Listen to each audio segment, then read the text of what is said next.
ஒவ்வொரு நாளும் ஒவ்வொரு நிமிடமும் அல்லாஹ்விடத்திலே நாம் தேவையுடையவர்கள். உலகத்தில் அல்லாஹ் மட்டும்தான் சமது, தேவையற்றவன் அல்லாஹ் மட்டும்தான். அல்லாஹ்வை தவிர்த்து உலகத்தின் படைப்புகள் அனைத்தும் ஏதோ ஒரு நேரத்தில் ஒரு காலகட்டத்தில் தேவையுடையவர்களாகவே அல்லாஹ் படைத்திருக்கிறான். நம் தேவைகளை எப்படி இறைவனிடத்தில் விண்ணப்பிப்பது? ரொம்பவும் எளிய வழியை மார்க்கம் கற்றுத்தருகிறது. துஆ என்ற வழி. பிரார்த்தனையின் வாயிலாக உங்கள் கோரிக்கைகளை, உங்கள் தேவைகளை, உங்கள் கஷ்டங்களை, சிரமங்களை உங்கள் ரப்பிடத்திலே விண்ணப்பிக்கலாம். இதற்கு எந்த இடைத்தரகரும் தேவையில்லை. இவரை போய் பார்த்தால்தான் அவரிடத்திலே காரியத்தை சாதிக்க முடியும் என்ற எந்த தேவையும் கிடையாது இஸ்லாத்தில். நேரடியாக உங்கள் படைத்தவரிடத்திலே நீங்கள் தொடர்பு கொள்ளலாம். துஆ மிகப்பெரிய ஆயுதம். இந்த துஆவின் மூலமாக எதையெல்லாம் சாதித்தார்கள்?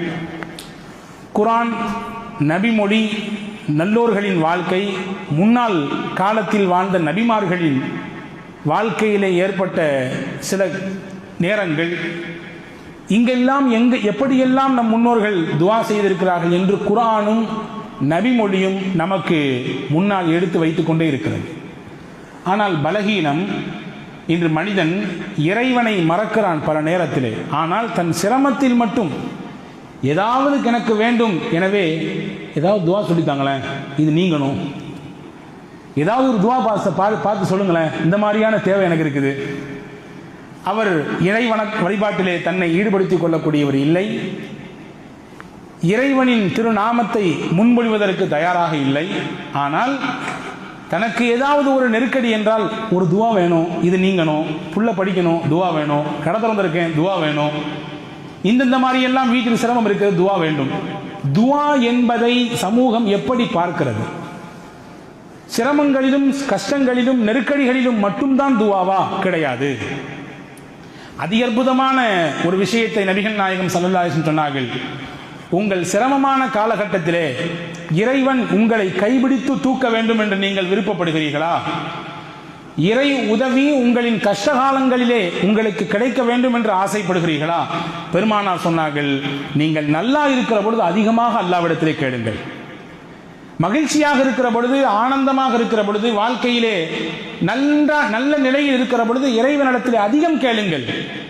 உங்களுக்கும் ஒரு நெருக்கடி காலம் வரும், அப்பொழுது நீங்கள் கேட்காமலேயே அல்லாஹ் தருவான். உங்களுக்கு அந்த நேரத்தில் உதவி கிடைக்க வேண்டும் என்றால் நன்றாக இருக்கிற பொழுது இறைவனிடத்திலே நிறைய கையை தூக்கி பழகுங்கள் என்று நபிகள் நாயகம் ஸல்லல்லாஹு அலைஹி வஸல்லம் சொன்னார்கள். அன்புக்குரிய சகோதரர்களே, இன்றைக்கு 3 துஆ நான் உங்களுக்கு சொல்லித் தரப்போகிறேன். 3 முத்தான துஆக்கள். ஒன்று, குர்ஆனில் அதிகமாக பெயர் சொல்லப்பட்ட ஒரு நபி. இவரின் வரலாறு மடக்கி மடக்கி குர்ஆனிலே பேசப்படுகிறது. எந்த நபி? ஹஜ்ரத் சையதுனா மூசா அலைஹிஸ்ஸலாம் அவர்கள் ஓதிய ஒரு துஆ. இன்னொன்று, இந்த அகிலத்தை படைத்து பரிபாலித்து ரட்சித்துக் கொண்டிருக்கிற இறைவன் அல்லாஹ், அவன் தன் தூதர் அன்னலம் பெருமானார் ஸல்லல்லாஹு அலைஹி வஸல்லம் அன்னவர்களுக்கு கற்றுக் கொடுத்த துஆ. 3, நபிகள் நாயகம் ஸல்லல்லாஹு அலைஹி வஸல்லம் அன்னவர்கள் இந்த உம்மத்திற்கு சொல்லிக் கொடுத்த துஆ. 3மே முக்கியமான துஆக்கள். ஒன்று மூசா அலைஹிஸ்ஸலாம் ஓதிய துஆ, இன்னொன்று அல்லாஹ்வே கற்றுக் கொடுத்த துஆ, 3 நபிகள் நாயகம் ஸல்லல்லாஹு அலைஹி வஸல்லம் பல்வேறு துஆக்கள் கற்றுத் தந்திருக்கிறார்கள். நம் வாழ்க்கைக்கு தேவையான ஒரு துஆ. இதை 3ம் சொல்வதின் நோக்கம், அந்த துஆக்களின் பக்கம் நாம் அதிகம் தேவையுடையவர்களாக இருக்கிறோம். சுருக்கமாக சொல்கிறேன், பாருங்கள். ஹஜ்ரத் சையதுனா மூசா அலைஹிஸ்ஸலாம் சற்றேறக்குறைய 83 தடவை அவர்களின் பெயர் குர்ஆனில் இடம்பெறுகிறது. அவர்களின் வரலாறு மட்டும் 50க்கும் அதிகமான இடங்களிலே குர்ஆனிலே பேசப்படுகிறது. மூசா அலைஹிஸ்ஸலாம் ஒரு மிகச்சிறந்த அல்லாஹ்வின் ரசூல்மார்களிலே மிக முக்கியமான இடத்திலே உள்ளவர்கள். உலுல் அஸ்ம் என்று சொல்லப்படுகிற உறுதிமிக்க நபிமார்களின் பட்டியலிலே அந்த 5 நபர்களிலே இவர்களும் ஒருவர். மூசா அலைஹிஸ்ஸலாம் நமக்கு தெரியும், ஃபிரௌன் என்ற கொடுமைக்கார மன்னனிடத்திலே வளர்க்கப்பட்டவர். அங்கேதான் அவர் வளர்ந்தார். கடைசியில் யாருக்கு எதிராக மாறினார்? யார் வளர்த்தாரோ அவருக்கு எதிராகவே என்றால் அவன் சொல்லிக் கொண்டிருந்த அந்த கொள்கையை உடைப்பதற்கு, ஏகத்துவத்தை நிலைநாட்டுவதற்கு அல்லாஹ் அவனிடத்திலேயே வளர்ந்த ஒருவரை அவருக்கு எதிராக மாற்றினார். அல்லாஹ் நாடினால் எப்படியும் எதையும் மாற்றுவான். நாம் நினைத்துக் கொண்டிருக்கிறோம் நம்மால் தான் எல்லாம் என்று. ஒரு தூசுக்கு கூட நம் சமம் கிடையாது என்பதை ஒரு நிமிடத்திலே மாற்றி காண்பிப்பான், அற்புதத்தை காண்பிப்பான். நான் இல்லை என்றால் இந்த காரியம் நடக்காது என்று நெஞ்சை நிமித்திக் கொள்வோம். நீங்கள் இல்லாமல் உங்களை விட ஆக பலகீனமானவரை வைத்து அல்லாஹ் அந்த காரியத்தை 1க்கு 10 மடங்காக பெரிதாகி காட்டுவான், சாதித்து காட்டுவான். இது இறைவனின் சக்தி. மனித சக்தி இறைவனின் சக்திக்கு முன்னால் ஒன்றுமே இல்லை. ஃபிரௌன் நான் தான் ரப்பு என்றான். அவனுடைய வீட்டிலேயே வளர்ந்தார் மூசா அலைஹிஸ்ஸலாம். அவனுக்கு எதிராகவே மாறினார். அவர் கண் முன்னாலேயே ஃபிரௌனை அல்லாஹ் அழித்தான். வரலாறு. ஹஜ்ரத் மூசா அலைஹிஸ்ஸலாம் ஒரு சின்ன விஷயத்திற்காக வேண்டி எகிப்திலிருந்து கிளம்பி மதியனுக்கு போகிறார்கள். நீண்ட பெரிய வரலாறு, நான் சுருக்கமாக சொல்கிறேன். மதியன் நகர் என்பது மூசா அலைஹிஸ்ஸலாமுக்கு அறிமுகமில்லாத ஊர். அது தெரிஞ்சவங்க யாரும் கிடையாது, பழக்கமானவங்க யாரும் கிடையாது, முன்பின் அறிமுகம் இல்லாதவர்கள் தான் பலர் அங்கே இருக்கிறார்கள். போய் ஹஜ்ரத் மூசா அலைஹிஸ்ஸலாம் ஒரு ஓரத்தில் நிற்கிறார்கள். அந்த இடத்துல தண்ணி மெத்துறதுக்காண்டி நிறைய பேர் வர்றாங்க. தண்ணி பிடிக்கிறதுக்காண்டி கிணத்துல தண்ணி நினைக்கிறதுக்காண்டி நிறைய பேர் வர்றாங்க இறக்கிறாங்க போறாங்க. 2 பெண் பிள்ளைகள், நல்ல இளம் வயது பெண்கள் 2 பேர் ஒரு ஓரத்தில் நிற்கிறாங்க. மூசா நபி அலைஹிஸ்ஸலாம் அந்த பிள்ளைகளை, பெண் பிள்ளைகளை, இளம் வயது பிள்ளைகளை பார்த்தார்கள். நீங்க எல்லாம் தண்ணி இறைக்க போலையா? எல்லாரும் தண்ணி இறைச்சிட்டு போறாங்க, நீங்க மட்டும் நிக்கிறீங்க. அந்த பெண்கள் சொன்னார்கள், கூட்டமாக இருக்கிறது அந்நிய ஆண்கள் இருக்கிறார்கள், அந்நிய ஆண்களின் கண்களுக்கு படாமல் நாங்கள் வளர்க்கப்பட்டிருக்கிறோம், நல்லொழுக்கத்துடன் வளர்க்கப்பட்டிருக்கிறோம், அவர்களுடன் கலப்பு என்பது எங்கள் மனம் ஒத்து வரவில்லை. அப்படியா? வேற ஏதாவது தண்ணி பிடிக்கிற இடம் இங்க இல்லையா அப்படின்னு கேட்டாங்க மூசா நபி. இருக்குது, ஒரு பழைய கிணறு, அது மூடப்பட்டு கிடக்கிறது, அது திறக்கிறதும் இல்லை, அதுல யாரும் பயன்படுத்துறதும் இல்லை. அதற்கு மூசா அலைஹிஸ்ஸலாம் தன்னந்தனி நபராக போனார்கள். கிணறு மூடி இருந்தால் எவ்வளவு பெரிய மூடியை போட்டு மூடியிருப்பார்கள் என்பதை யோசிக்க வேண்டும். தனி ஆளாக மூசா அலைஹிஸ்ஸலாம் மூடியை தூக்கி எறிந்தார்கள். தண்ணீரை இறைத்து அந்த பெண்களுக்கு ஊட்டி கொடுத்தார்கள். நிம்மதியாக அந்த 2 பெண்களும் போனார்கள். வீட்டில் அப்பா இருக்கார், பெரியவர். பெண்கள் வந்தவுடன் கேட்டார் அந்த பெரியவர், என்னம்மா எப்போதுமே லேட்டா வருவீங்க, இன்னைக்கு சீக்கிரமா வந்துட்டீங்க? கதையை சொன்னாங்க அந்த பெண்கள் 2 பேரும். அப்படியா, உங்களுக்கு உதவி செஞ்சாரா? ஆமா. உதவி உபகாரம் செய்தவரை நான் அப்படியே விட்டுவிடக் கூடாதே, நாம் அவருக்கு ஏதாவது திருப்பி பரு உபகாரம் செய்ய வேண்டும், கூட்டி வாருங்கள் என்று சொல்ல போன பெண்களில் ஒருவர் வர, அந்த கேப்ல மூசா அலைஹிஸ்ஸலாம் ஒரு துவா செஞ்சாங்க. அந்த துவா தான் இப்ப சொல்ல போறேன். தன்னந்தனியாக இருக்கிறார்கள். அடுத்த வேளை உணவு தெரியாது, எங்கே தங்க போகிறோம் தெரியாது, யாரிடத்தில் பேச போகிறோம் தெரியாது, அடுத்த வேளை என்ன, அடுத்த சம்பாத்தியத்திற்கு வழி என்ன தெரியாது, எதுவுமே தெரியாது. இப்பொழுது கேட்கிறார்கள், நீங்கள் தன்னந்தனியாக ஒரு இடத்தில் போய் மாட்டிக்கொண்டால் அந்த நிலை எப்படி இருக்கும் என்பதை ஒவ்வொருவரும் நாம் யூகித்துக் கொள்வோம். மொழி தெரியாத ஊரு, ஆள் தெரியாத ஊரு, சொந்த பந்தம் யாருமே கிடையாது வச்சுக்கங்களேன். ஏதோ ஒரு நாட்டில் போய் கண்ணுக்கு தெரியாத இடத்துல போய் நாம் அவிழ்த்து விடப்பட்டு விட்டோம். எப்படி இருக்கும் நிலை? மூசா அலைஹிஸ்ஸலாம் கேட்டார்கள், ரப்பி இன்னி லிமா அன்ஸல்த இலைய மின் கைரின் ஃபகீர். இறைவா, நீ எந்த நலவை இப்பொழுது கொடுத்தாலும் அதை ஏற்றுக்கொள்ள தேவையுடையவனாக நான் இருக்கிறேன். எந்த நலவை கொடுத்தாலும் சரிதான், எனக்கு தேவை. இப்போ ஏன்னா எதுவும் இல்லாமல் நிற்கதியாக இருக்கிறேன். எதை கொடுத்தாலும் அதன் பக்கம் அதிக தேவை உள்ளவன் நான் தான். ஃபகீர். ஃபகீர்னா நம்ம என்ன விளங்கி வச்சிருக்கோம்? பக்கீர்சான் விளங்கி வச்சிருக்கோம். நம்மளும் ஃபகீர் தான், நீங்களும் ஃபகீர், நானும் ஃபகீர். யாரிடத்தில்? அல்லாஹ் என்ற கனிக்கு முன்னால் நீங்கள் நானும் எல்லாரும் ஃபகீர். உலகத்தில் அல்லாஹ் மட்டும்தான் கனி, அவன் மட்டும்தான் தேவையற்றவன் யாரிடத்திலும். உலகத்தில் எவ்வளவு பெரிய பில்லியன்களை சம்பாதித்தாலும் கூட அவரும் ஃபகீர் தான். ஏன்னா ஒரு கட்டத்தில் அவர் தேவையுடையவராக ஆகிவிடுவார். ஹஜ்ரத் மூசா அலைஹிஸ்ஸலாம் துவா செஞ்சாங்க. துவா ஓதிட்டு இருக்கக்கூடிய இடையில அந்த அம்மா வந்துட்டாங்க. 2 பேர்ல ஒருத்தர் வந்தாங்க. எங்க பாபா அவங்களை கூப்பிட்டாங்க. எதுக்குமா கூப்பிட்டாங்க? உங்களுக்கு கூலி கொடுக்கணும். நான் கூலி எல்லாம் எதிர்பார்த்து இந்த வேலையை செய்யலையே. ஒன்றை அழுத்தமாக உங்கள் மனதிலே இருத்துங்கள். இந்த வார்த்தை அல்லாஹுவால் சொல்லித் தரப்படக்கூடிய வார்த்தை. எதிர்பார்ப்பில்லாமல் உலகத்திலே சில காரியங்களை நிறைவேற்றுங்கள், அல்லாஹ் உங்களுக்கு உதவி செய்வான். எதை செஞ்சாலும் எனக்கு இதுல என்ன பெனிஃபிட், எனக்கு என்ன பலன், இதனால் எனக்கு என்ன லாபம், லாப நோக்கத்தை பார்த்து எந்த காரியத்திலும் இறங்காதீர்கள். சில காரியங்களை ஏக இறைவனுக்காக இஹ்லாஸம் பில்லாஹ், அல்லாஹ்வை முன்வைத்து நீங்கள் தூய மனதோடு செய்யுங்கள்.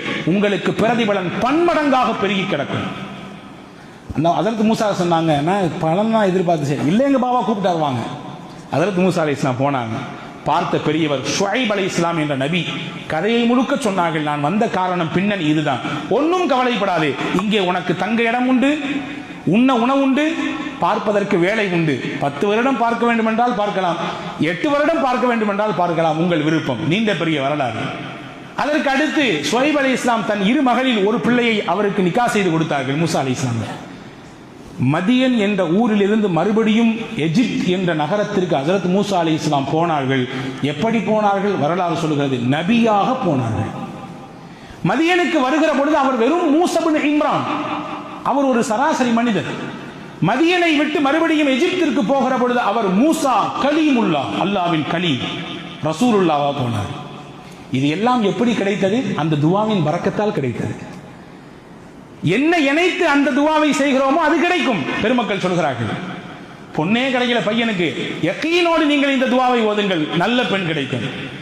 வேலையே கிடைக்கவில்லை, தகுதியான படிப்பு படித்திருக்கிறேன், வேலை இல்லாமல் திண்டாடுகிறேன், யக்கீனோடு நம்பிக்கையோடு இந்த துவாவை ஓதுங்கள், நல்ல வேலை கிடைக்கும். லாபமே கிடைக்கல, முதல்ல போட்டு உட்கார்ந்துருக்க முடிச்சிட்டு என்ன செய்யறது? யக்கீனோடு இந்த துவாவை ஓதுங்கள். நாவால் ஓதக்கூடாது, சும்மா பேருக்கு தஸ்பீகை 4 தஸ்பீகை உருட்டுவது போன்று உருட்டக்கூடாது. உள்ளார்ந்த ஈடுபாட்டோடு இதை ஓதுங்கள், நல்ல லாபத்தை எல்லாம் தருவாங்க. எனவே தான் குறிப்பா ஹஜ்ரத் மூசா அலைஹிஸ்ஸலாம் கேட்கல, எனக்கு சாப்பாடு கூட இல்ல, எனக்கு தங்குறதுக்கு இடம் கொடுத்து கிடத்த கூட இல்ல, வேலையை கூட எல்லாம் கேட்கல. எப்படி கேட்டாங்க? லிமா அன்ஸல்த இலைய மின் கைரின் ஃபக்கி, என்ன நலவை கொடுத்தாலும் அது எனக்கு தேவை. 19 கேட்டார்கள். அல்லாஹ் எல்லாத்தையும் சேர்த்து கொடுத்தான் மொத்தமா. ஒரு துவா இது மூசா அலைஹிஸ்ஸலாம் கேட்ட துவா. இரண்டாவது, நபி ஸல்லல்லாஹு அலைஹி வஸல்லம் அவர்கள் ஒரு நாள் அதிகாலை ஃபஜர் தொழுகைக்கு தாமதமாக வர்றாங்க. எவ்வளவு நேரம் தாமதம்? சூரியன் உதித்து விடுமோ என்று அச்சப்படும் அளவிற்கு தாமதமாகி விட்டது. ரசூலுல்லாஹ் வந்தாங்க, தொலை வச்சாங்க, சஹாபாக்கள் நோக்கி திரும்பி உட்கார்ந்தாங்க. நபி தோழர்கள் கேட்டார்கள், யா ரசூலல்லாஹ், இன்னைக்கு தாமதமாக வந்ததற்கு என்ன காரணம்? நபி ஸல்லல்லாஹு அலைஹி வஸல்லம் சொன்னாங்க, இரவின் பிற்பகுதியிலே எழுந்து வணக்க வழிபாடு செய்வது என் வழக்கம். அந்த மாதிரி இன்னைக்கு நான் எந்திரிச்சேன், தஹஜ்ஜுத் தொழுதுட்டு கொஞ்சம் கண்ணை மூடினேன், ஒரு சின்ன தூக்கம். அந்த தூக்கத்தில் என் ரப்பை நான் பார்த்தேன். ரப்பு என்னிடத்திலே கேட்டான், ஃபீமா யஹ்தஸிமுல் மலஉல் அஅலா, முஹம்மது அவர்களே, உயர்தரமான மலக்குமார்கள் எந்த விஷயத்திலே விவாதித்துக் கொண்டிருக்கிறார்கள் உங்களுக்கு தெரியுமான்னு கேட்டான். நான் கேட்டேன், தெரியாதுன்னு சொன்னேன். மறுபடியும் அதே கேள்வி கேட்டான், மறுபடியும் நான் தெரியாதுன்னு சொன்னேன். மறுபடியும் அதே கேள்வியை கேட்கறதுக்கு முன்னாடி ரப்பு தன் திருக்கரத்தை என் நெஞ்சில் வைத்தான். நபி சொல்கிறார்கள், என் நெஞ்சில் வைத்தான். அல்லாவின் திருக்கரம் பட்டவுடன் என் உள்ளமெல்லாம் குளிர்ந்து போனது. தலை முதல் உச்சி முதல் பாதம் வரை அப்படியே ஜில்லுன்னு ஆயிட்டு. அடுத்து அல்லாஹ் கேட்டான், இப்போ சொல்லுங்க மலக்குமார்கள் எந்த விஷயத்தில் விவாதித்துக் கொண்டிருக்கிறார்கள்? நான் சொன்னேன், ஃபில் கஃபாராத்தி வ தரஜாத்தி, அடியார்கள் செய்யக்கூடிய பாவத்திற்கு பரிகாரம் என்ன என்ற விஷயத்திலும், அடியார்களின் அந்தஸ்தை அல்லாஹ் உயர்த்தக்கூடிய காரியம் என்ன என்ற விஷயத்திலும் அவர்கள் தர்க்கித்துக் கொண்டிருக்கிறார்கள், விவாதம் செஞ்சிட்டு இருக்காங்க. ஒருத்தர் இதை சொல்றாரு, ஒருத்தர் அதை சொல்றாரு. சரி, அடியார்கள் செய்யக்கூடிய பாவத்திற்கு பரிகாரங்கள் என்னென்ன நீங்க சொல்லுங்களேன் அப்படின்னு சொல்லி அல்லாஹ் என்னிடத்திலே கேட்டான். நான் சொன்னேன், பள்ளிவாசலுக்கு அதிகமான எட்டெடுத்து நடந்து வருவது இது பாவத்திற்கு பரிகாரம். பள்ளிவாசலில் தொழுகை எல்லாம் முடிந்ததற்கு பிறகு, எல்லா தொழுகையும் முடிந்ததற்கு பிறகு கொஞ்ச நேரம் உட்கார்ந்து இருக்கிறது. எல்லாரும் பார்க்கறத பார்த்தா எப்படி தொழுது உட்கார்ந்துருக்க முடியும்? தொழுகைக்கு முன்னாடி ஏதோ பயான் இருக்கு, கொஞ்ச நேரம் உட்கார்ந்துருக்கோம். தொழுத அடுத்தடுத்து வேலைக்கு போறது இல்லையா? போயிடுறது தான். ஆனால் சிறிது நேரம் அமர்ந்திருப்பது, அந்த சிறிய நேர அமர்வு கூட உங்கள் பாவத்திற்கு பரிகாரம். மூணாவது சல்லாசம் சொன்னாங்க, மனம் வெறுக்கும் நேரத்திலும் ஒதுவை பரிபூர்ணமாக செய்வது. நல்ல மார்கழி மாசம் பனி, மாசி பனி மச்ச தொலைக்குதுன்னு சொல்லுவாங்க, தை பனி தரையை தொலைக்குதும்பாங்க இல்லையா? அந்த பனிகாலத்திலும் கூட ஒதுவை பூரணமா செய்யறது. ஒரு தடவை கழுவுனா போதும், எல்லா உறுப்பையும் ஃபரத நீங்கிரும். 3 தடவை கழுவுனா சுன்னத்து, அதை பரிபூர்ணமா செய்யறது. ஃபரலான உறுப்புகள் 4 மட்டும்தான், ஆனால் மற்ற உறுப்புகளை எல்லாம் சேர்த்து சுன்னத்தையும் நிறைவேற்றுவது. இந்த 3மே நிறைய பாவங்களை மன்னிப்பதற்குரிய வழி. சரி, அடியார்களின் அந்தஸ்து அல்லாஹ் எந்த காரியத்தை உயர்த்தலாம்? ரசூலுல்லாஹ் அல்லாஹ் கேட்கிறான். அதற்கு ரசூல் ஸல்லல்லாஹு அலைஹி சொன்னாங்க, பசித்தவருக்கு உணவு கொடுப்பதினால் அந்தஸ்து உயர்கிறது, பேச்சில் நளினத்தை கையாளுவதனால் அந்தஸ்து உயர்கிறது. என்கிட்ட அதிகாரம் இருக்குது, நான் பதவியில் இருக்கிறேன், என்கிட்ட பட்டம் இருக்குது, படிப்பு இருக்கு, நான் எப்படினாலும் பேசலாம் எனக்கு கீழே உள்ளவங்கள்ட்ட. ஆனாலும் அதையெல்லாம் பயன்படுத்தாம எல்லாருடைய மனிதத்தையும் போற்றி நளினத்தோடு பேசுகிறேன். நான் இந்த பேச்சு என் அந்தஸ்தை ரப்பிடத்திலே உயர்த்தி கொண்டே இருக்கும், படித்தரம் உயர்ந்துகிட்டே இருக்கும். மூணாவது சொன்னாங்க வஸ்ஸலாத்து வன்னாஸ் நியாமுன், மக்கள் உறங்கிக் கொண்டிருக்கிற பொழுது தொழுதல், தஹஜ்ஜுடைய தொழுகை. இந்த மூணுமே அல்லாஹ் இடத்துல அந்தஸ்தை உயர்த்தும். நல்ல விஷயம். அடுத்து அல்லாஹ் சொன்னா ஏதாவது கேளுங்களேன் என்றேன். அல்லாஹ் யா அல்லாஹ் நீனே சொல்லிக் கொடுற அல்லாஹ், எனக்கு எப்படி கேட்கணும் தெரியல, அல்லாஹ்வே நீ சொல்லிக் கொடு என்று நபிகள் நாயகம் ஸல்லல்லாஹு அலைஹி சொன்னாங்க. அல்லாஹ் சொல்லிக் கொடுத்த துவா, அல்லாஹ் சொல்லிக் கொடுத்த துவா ஹதீஸ்ல வந்திருக்கிறது. அல்லாஹும்ம இன்னி அஸ்அலுக ஃபிஅலல் கைராத் வ தர்கல் முன்கராத் வ ஹுப்பல் மசாகீன் வ அன் தக்ஃபிர லீ வ தர்ஹம்னி வ இதா அரத்த பிகௌமின் ஃபித்னதன் ஃபதவஃபனி மின்ஹு கைர மஃப்தூனின். அல்லாஹும்ம இன்னி அஸ்அலுக ஹுப்பக வ ஹுப்ப மன் யுஹிப்புக வ ஹுப்ப அமலி யுகர்ரிபுனி இலா ஹுப்பிக். அஜருக்கு 2 வாரத்தில் முடிப்பியான்னு பார்த்தீங்கன்னா 4-5 வரி சொல்றீங்களே, எப்படி மனப்பாடம் பண்றது அப்படி யோசிக்காதீங்க. இறைவனின் வார்த்தை இது. அந்த உள்ளன்போடு இந்த வார்த்தைகளை நீங்கள் தேடுங்கள், படியுங்கள். உங்கள் மனதிலே அல்லாஹ் கொண்டு இருத்துவான். தினமும் கேட்க வேண்டிய துவாக்களில் ஒன்று இது. இறைவா, நான் நல்லதை செய்வதற்கு வாய்ப்பை உன்னிடத்திலே கேட்கிறேன், தவறை விட்டு நீங்கிக் கொள்வதற்குரிய வழியை உன்னிடத்திலே கேட்கிறேன். பொருள் சொல்றேன், ஏழை எளியவர்களை பிரியப்படுவதை உன்னிடத்திலே கேட்கிறேன். காசு பணம் செல்வாக்கு இருந்தால் எல்லாரும் கூணு கும்பிடு போடுவாங்க, கையை கட்டி நிற்பாங்க, வந்தா மரியாதை கொடுப்பாங்க. ஒரு சராசரி ஒரு ஏழை, ஒரு பாமரர், ஒரு அன்றாடம் காய்ச்சி கொஞ்சம் தள்ளி நின்று அப்படின்னு தான் உலகம் பார்க்கும். உலகத்தின் இயல்பு அதுதான். அதற்கு சஹாபாக்களிலே பலருக்கு அவரிடத்தில் இருந்த நல்ல தன்மையின் காரணமாக பெருமானார் ஸல்லல்லாஹு அலைஹி வஸல்லம் சிறப்பு பெயர் வைத்தார்கள். அப்படி சிறப்பு பெயர் வைத்தவர்களே ஒரு சஹாபி, அவர் பெயர் ஜாஃபர் இப்னு அபி தாலிப். அவருக்கு பெருமானார் சூட்டிய சிறப்பு பெயர் என்ன தெரியுமா? அபுல் மசாகீன்.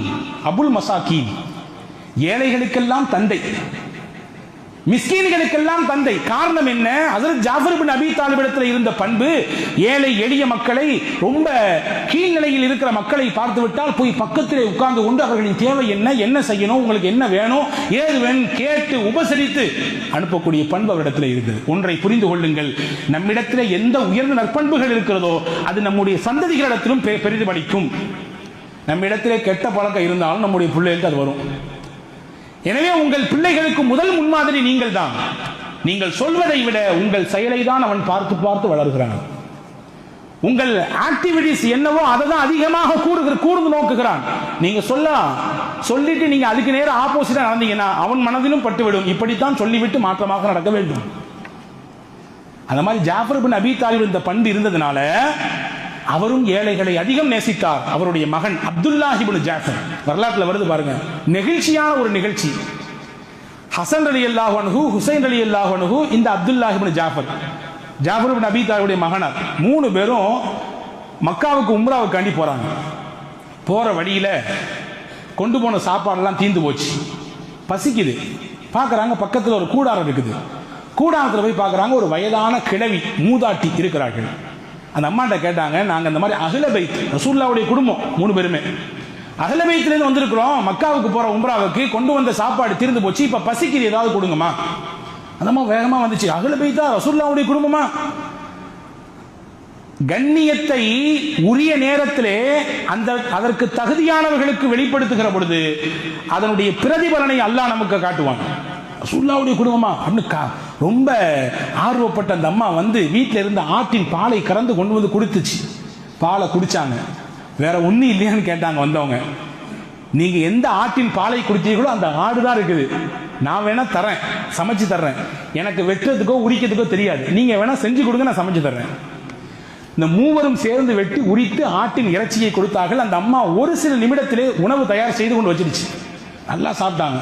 சாப்பிட்டுட்டு மாஷா அல்லாஹ் கிளம்புறோம், நீங்க மதீனாவுக்கு வந்தீங்கன்னா எங்களை சந்திக்கணும் வந்து அப்படின்னாங்க. கண்டிப்பா சந்திக்கிறேன் அப்படின்னு சொல்லிடுறாரு அந்த பெண்மணி. இவங்க கிளம்பி போயிடுறாங்க. போனது கொஞ்ச நேரம் பின்னாடி அந்த வயதான மூதாட்டியின் கணவர் வந்தார். என்ன கட்டி போட்டு ஆட்டை காணோம்? இந்த மாதிரி அகல பைத்திலிருந்து 3 பேர் வந்தாங்க, சமைச்சு கொடுத்துட்டேன். அட பைத்தியக்காரி, நமக்கு இருந்த ஒரே ஆடு, நமக்கு அதை வச்சு தான் வியாபாரம், அதை வச்சு தான் சாப்பிட்டு இருந்தோம், அதையும் கொடுத்து தொலைஞ்சிட்டியேன்னு சொல்லி இயல்பாக ஆண்கள் பேசுவதை போன்று அந்த ஆணும் பேசினார். அவருக்கு என்னன்னு புரியல. அந்த சமயத்தில் பேசிட்டு போயிட்டாரு. ஒரு சில ஆண்டுகள் கழிந்தது. வறுமையின் கோலப்பிடியிலே இந்த குடும்பம் சிக்கிவிட்டது. எங்காவது போவோம் என்று கால்நடையாக வந்தவர்கள் மதீனாவுக்குள்ளே வந்தார்கள். மதீனாவின் தெருக்களிலே அப்படியே அங்கும் இங்கும் சுத்தி வந்தார்கள். கடைசியிலே ஹசன் ரலியல்லாஹுவின் கண்ணிலே அந்த வயதான மூதாட்டி தன்பட்டு விடுகிறார். அதற்கு ஹசன் ரலியல்லாஹு அந்த அம்மாவை கூப்பிட்டு, இங்க வாங்க, யாருன்னு தெரியுதா? நானு தெரியலையப்பா, வயசாகி போச்சு. ஒரு நாள் ஆட்டுக்கறி விருந்து கொடுத்தீங்கல்ல, பசிக்குதுன்னு சொன்னோம், அகில பைத்து குடும்பம் ரசூலுல்லாஹ்வுடைய குடும்பம் சொன்ன உடனே ஆட்டின் பாலை கொடுத்தது மட்டும் இல்லாமல் கறியையும் இறைத்து சமைத்து கொடுத்தீங்களே. ஆமா நீங்களா? ஆமா. என்ன இங்க வந்திருக்கீங்க? ஹசன் ரலியல்லாஹு கேட்டாங்க. வறுமை, கொஞ்சம் கஷ்டம், அதனால வந்திருக்கிறோம். வேகமாக வீட்டுக்கு போனாங்க. 1000 திர்ஹம் எடுத்தாங்க. 1000 ஆடுகள் ஒப்படைக்க சொன்னார்கள் அந்த பெண்ணிடத்திலே. 1000 கொடுத்துட்டு 1000 ஆட்டுகளையும் ஒப்படைக்க சொல்லிட்டு சொன்னாங்க. ஹசரத் ஹசன், என் தம்பி பக்கத்தில் ஹுசைன் இருக்கிறார், அவர்கிட்டையும் போங்க, நான் சொன்னேன், நான் 1000 ரூபாய் தந்திருக்கேன்றது சொல்லுங்க. ஹுசைன் எல்லாரோட போன உடனே அந்த அம்மா விஷயத்தை சொன்னாங்க. அதே மாதிரி 1000 திர்ஹம் அவர் கொடுத்தார். 1000 ஆடுகளை கொடுத்தார். பக்கத்தில் அப்துல்லா இப்னு ஜாஃபர் இருக்கிறார், அவரிடத்திலே போங்கள். அபுல் மசாக்கின் என்று சொல்லப்பட்ட ஏழைகளின் தந்தையான ஜாஃபர் இப்னு அபீ தாலிபின் மகன், என்னுடைய சிறிய தகப்பனாருடைய பையன், அவர்கிட்ட போய் சொல்லுங்க. இந்த அம்மா போனாங்க அப்துல்லா இப்னு ஜாஃபர் இடத்துல. அவர் 2000 திர்ஹம் கொடுத்து 2000 ஆடுகளை கொடுத்தார். கொடுத்து முடிச்சு சொன்னதுதான் அங்க செய்தி. அப்துல்லா இப்னு ஜாஃபர் தந்தைக்கு பிறவாமல், தந்தைக்கு எந்த மாற்றமும் இல்லாமல் வந்த தனையன். நிறைய பிள்ளைங்களை பார்க்கிறோம், அப்பா ஓஹோன்னு இருப்பாரு, பையன் வித்தியாசமா இருப்பார் இல்லையா? ஆனா அங்க பாருங்க இந்த பிள்ளை எப்படி இருக்காரு. அவர் சொன்னார், நீ முதல்ல ஏமா ஏன்ட்ட வந்திருக்காமல்ல, நான் உங்களுக்கு 2000 ரூபாய் கொடுத்துருப்பேன். என்னை அடுத்து ஹுசைன் போனா அவரும் உங்களுக்கு 2000 கொடுத்துருப்பாரு. அவருக்கு அடுத்து ஹசன் போனா அவரும் உங்களுக்கு 2000 கொடுத்துருப்பாரு. அவங்கள்ட்ட வந்துட்டு கடைசியில என்கிட்ட வரீங்களே அப்படின்னு சொல்லி அனுப்புனாங்க.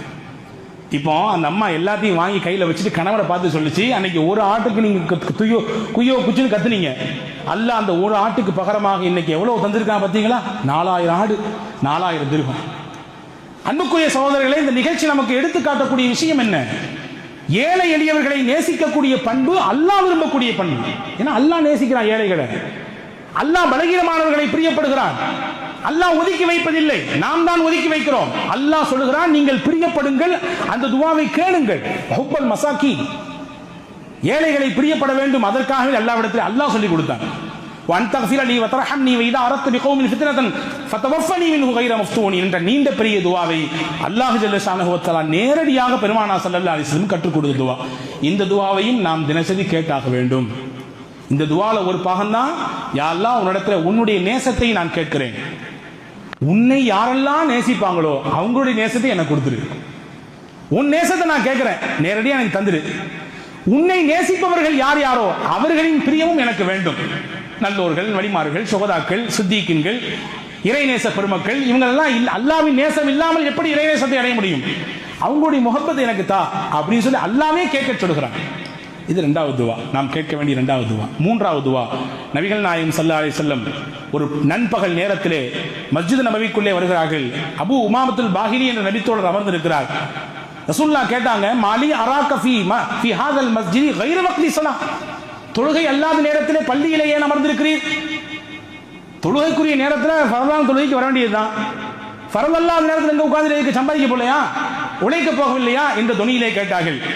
அதற்கு அபூ உமாமா சொன்னார்கள், யா ரசூலுல்லாஹ், எனக்கு ஏற்பட்ட கவலை, எனக்கு நான் கொடுத்தாக வேண்டிய கடன் சிரமம், இதனால் தத்தளித்துக் கொண்டிருக்கிறேன், கவலையில வந்து உட்கார்ந்திருக்கேன். நாங்க பாருங்க, ரசூலுல்லாஹ் அதி அற்புதமான துஆவை கற்றுக் கொடுத்தார்கள். அல்லாஹும்ம இன்னி அஊது பிக மினல் ஹம்மி வல் ஹுஸ்ன். அரபியில 2 வார்த்தை இருக்கு, தமிழ்ல கவலை ஒரு வார்த்தையில முடிச்சிடலாம், அரபியில 2 வார்த்தை இருக்குது, ஹம்மு ஹுஸ்ன். ரசூலுல்லாஹ் அந்த 2 விதமான கவலையை விட்டும் அல்லாஹ்விடத்திலே பாதுகாப்பு தேடுகிறார்கள். பாருங்கள், ஹம்மு என்றால் என்ன, ஹுஸ்ன் என்றால் என்ன? ஹம்மு என்ற கவலைக்கு அர்த்தம் என்ன தெரியுமா? வர வேண்டியது வந்து சேரணுமே நினைச்சு கவலைப்படுறது. 10 லட்ச ரூபாய்க்கு முதல்ல போட்டு உட்கார்ந்துருக்கோம், என்ன எதிர்பார்த்து ஒரு 2 லட்ச ரூபாய் லாபம் கிடைக்கும், வருமா வராதா, வேற மாதிரிலாம் யோசிக்கூடாது, வரும் ஆனா போச்சு அந்த மாதிரிலாம் இல்லை, வருமா வராதான் கவலை, வந்து சேர வேண்டியது வருமா வராதா, இதுக்கு பெயர் ஹம்மு. இன்னும் இருக்கிறது ஹுஸ்ன். ஹுஸ்ன் என்றால் இழந்ததை நினைத்து கவலைப்படுவது. போச்சே, அப்பமே சொன்னாங்க வாங்கி போடு, கொஞ்சம் ரேட்டு கம்மியா இருக்குது, இப்போ எங்கேயோ போயிச்சே, எது இல்லையோ எது இழந்து போனதோ அதை நினைத்து கவலைப்படுவது. யூசுப் அலைஹிஸ்ஸலாம் அவர்கள் இழந்ததை வைத்து ஹஜ்ரத் யாக்கூப் அலைஹிஸ்ஸலாமின் கவலையை குர்ஆன் பதிவு செய்கிறது. இன்னி அஷ்கு இன்னமா அஷ்கு பஸ்ஸி வ ஹுஸ்னி, நான் என் கவலையை என் ரப்பிடத்தில் முறையிடுகிறேன். ஹுஸ்ன்றாங்க ஹஜ்ரத் யாக்கூப் அலைஹிஸ்ஸலாம். என்ன கவலை யாக்கூப் அலைஹிஸ்ஸலாமுக்கு? தான் மகனை பறி கொடுத்த கவலை, இழந்துட்டாங்க. அப்ப இந்த 2 விதமான கவலையை விட்டும் அல்லாஹ் பாதுகாப்பு தருகிற உன்னிடத்திலே வஅஊது பிக மினல் அஜிஸி வல் கஸல், சோம்பேறித்தனம் எனக்கு வரக்கூடாது, இயலாமை நான் ஆகிவிடக்கூடாது. வஅஊது பிக மினல் ஜுப்னி வல் புகுல், கஞ்சத்தனம் என் வாழ்க்கையை எட்டி கூட பார்த்துடக்கூடாது. கோழைத்தனம் இதுவும் எனக்கு வேண்டவே வேண்டாம். வஅஊது பிக மின் கலபத்தி தைன் வ கஹ்ரி ரிஜால், கடன் மிகைத்து போவதை விட்டும் நான் உன்னிடத்திலே பாதுகாப்பு தருகிறேன், பிறரால் அடக்கி ஆளப்படுவதை விட்டும் பாதுகாப்பு தருகிறேன். சுதந்திரமா இருக்கணும் எல்லாருமே, யாரும் யாரையும் அடக்கக்கூடாது, யாரும் யாரையும் கடிவாளம் போட நினைக்கக்கூடாது. அப்படிப்பட்ட வாழ்க்கை எனக்கு வேண்டாம். நான் சுதந்திர புருஷராக இருக்க வேண்டும், பிறரிடத்திலே அடிமையை போன்றிருக்க வேண்டிய தேவை எனக்கு இல்லை. அல்லாஹ்வின் தூதர் ஸல்லல்லாஹு அலைஹி வஸல்லம் கேட்டார்கள். இதை சொல்லி கொடுத்தாங்க ஹஜ்ரத் அபூ உமாமாக்கு. ஹஜ்ரத் அபூ உமாமா சொல்றாங்க, இந்த துவாவை நான் ஓதுனேன், அல்லாஹ் என் கடனையெல்லாம் நீக்கிட்டான், என் கவலையெல்லாம் போக்கிட்டான். இப்ப இந்த 3 துவாக்களும் நம் வாழ்க்கையில் தவிர்க்க முடியாத துவாக்கள். வாழ்க்கையில் என்ன வேண்டுமானாலும் எந்த விஷயத்தை சாதிக்க வேண்டும் என்று நினைத்தாலும் மூசா அலைஹிஸ்ஸலாமின் துவாவை ஓதுங்கள், அல்லாஹ் உங்களை சாதிக்க வைப்பான், வழி செய்வான். ரப்பி இன்னி லிமா அன்ஸல்த இலைய மின் கைரின் ஃபகீர், உங்களுக்கு இறைவனின் முஹப்பத் வர வேண்டும், அல்லாஹ் உங்களை நேசிக்கணும், அல்லாஹ்வை நேசம் கொண்ட நேசர்களின் பிரியம் உங்களுக்கு வர வேண்டும் என்றால் அல்லாஹ் நேரடியாக நபிக்கு கற்றுக் கொடுத்த துவாவை ஓதுங்கள். அல்லாஹ் உங்கள் வாழ்க்கையிலே இறைவனின் நேசத்தை தருவான். அல்லாஹ்வின் முஹப்பத்து கிடைச்சா அதை விட வேற என்னங்க உலகத்துல பெருசு இருக்காக? ஏதாவது கிடையாது. உங்கள் வாழ்க்கையில் கவலையா, கஷ்டமா, சோகமா, துன்பமா, கடன் தொந்தரவா, இதெல்லாம் நீங்க வேண்டும் என்றால் அல்லாஹ்விடத்திலே நபிகள் கற்றுக் கொடுத்த இந்த துவாவை, அல்லாஹும்ம இன்னி அஊது பிக மினல் ஹம்மி வல் ஹஸன் என்ற துவாவை ஓதி வாருங்கள், அல்லாஹ் அதையெல்லாம் போக்குவான். ஆக இந்த 3 முத்தான துவாக்களை ஹஜ்ரத் மூசா ஓதிய துவா, ஹஜ்ரத் ரசூலுல்லாஹ்வுக்கு அல்லாஹ் கற்றுக் கொடுத்த துவா, ஹஜ்ரத் ரசூலுல்லாஹ் இந்த